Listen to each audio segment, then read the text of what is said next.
There were 8 entries in the original Mega Man canon by December of 1997. There were 4 in the X series.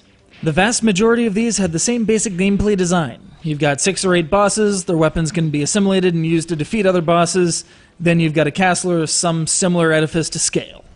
Not shocking, then, that some were saying that the classic Mega Man formula was getting a little samey and bland. Legends was the response to this critique.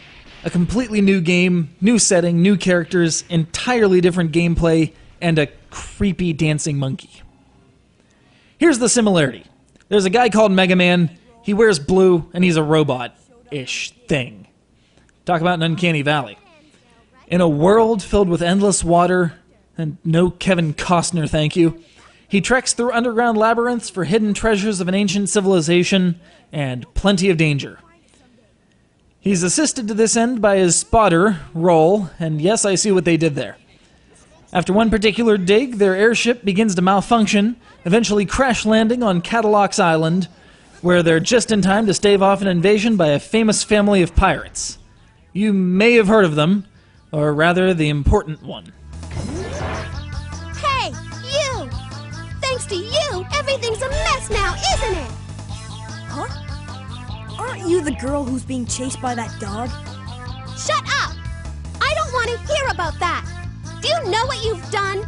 Yep, everyone's favorite mecha manufacturing tsundere princess, Tron Bonne. Before she started getting into fights with Gambit and Deadpool, she was the thorn in Mega Man's side. She and her brothers, along with the 40 surfbots she somewhat distressingly refers to as her kids, antagonize our Blue Bomber throughout the game. Let's just be clear, it's not like she likes him or anything. Nope, nothing like that. Not in a million years. Anyway, let's leave the dissection of her motivations until I review her solo offering. Whenever I think about him, I get this funny feeling. Oh, forget it! Who cares what this feeling is? Mega Man's on the cover, so we should talk about him. He runs, he jumps, and he utilizes a bevy of weapons to make it safely through dungeon after dungeon. Rather than obtaining upgrades directly from bosses, though, the majority are crafted by Roll from stuff you find as you explore the island both above and below ground. The controls are a bit tricky owing to a lack of analog support, but you'll soon be dashing, strafing, locking on, and blasting your way into Tron's heart. I mean, that's not what I mean. Not by any stretch of the imagination. And she'll vocalize that at the drop of a hat time and again. The voice work in this game is extensive, and while some of it can be a bit shaky, I'm looking at you Columbo wannabe, the majority is exceptionally solid for a game of its age. Let me welcome you to Cadillacs Island. Now, I'd like to ask one of you to come with me to the station. The only frustrations I have are that the vocals can sometimes be mixed a little soft, especially if the music's hitting a dramatic crescendo, and the lip flaps are just a lost cause.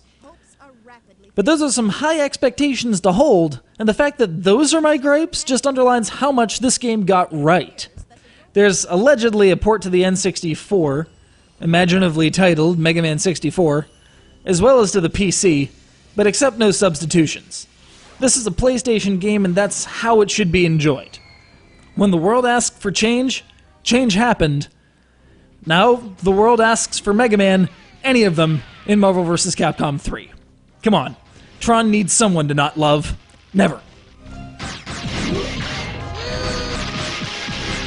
Miss Tron, we're so sorry. We lost the key.